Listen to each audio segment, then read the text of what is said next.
અંતિમ રહસ્ય, જીવન જીવવાની સાચી રીત। એક મોટું અને ગાઢ જંગલ હતું। આ જંગલમાં સેંકડો પક્ષીઓ રહેતા હતા, પણ બધામાં સૌથી ઉદાસ અને ચિંતિત એક મોર હતો। તે હંમેશા તેના ભારે પીંછા અને કળા કરવાની ઝંઝટથી પરેશાન રહેતો।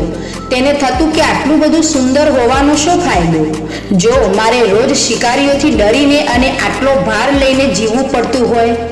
એક દિવસ આ મોર જંગલમાં સૌથી જૂના અને જ્ઞાની હંસ પાસે ગયો।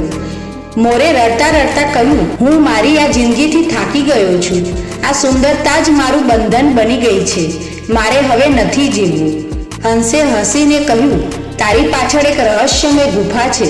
ત્યાં જા, ત્યાં તને તારા જીવનનો સાચો હેતુ અને ખુશી મળશે। મોર ડરતા ડરતા એ અધૂરી ગુફામાં ગયો। ગુફાની અંદર કોઈ નહોતું, બસ એક મોટો અરીસો હતો અને તેની બાજુમાં દિવાલ પર એક ચમકતું વાક્ય લખેલું હતું, તું જે છે તે અદ્ભુત છે। જો તું તારી કળા નહીં કરી તો આ જંગલ ક્યારેય વરસાદનો ઉત્સવ નહીં મનાવી શકે। તારું જીવવું એ આખી સૃષ્ટિની જરૂરિયાત છે। આ વાંચતા જ મોરની આંખો ખુલી ગઈ। તેને સમજાયું કે જે પીછાને તે ભાર સમજતો હતો તે જ તેની સાચી શક્તિ અને ઓળખ હતી। તે ગુફાની બહાર આવ્યો। તેણે આકાશ તરફ જોયું। કાળી વાદળીઓ ઘેરાઈ રહી હતી અને તેણે જિંદગીમાં પહેલીવાર પૂરા આનંદથી પોતાની કળા કરી।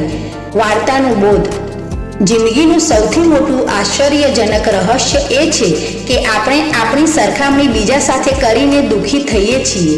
કુદરતે તમને જે બનાવ્યા છે તે બેજોડ છે।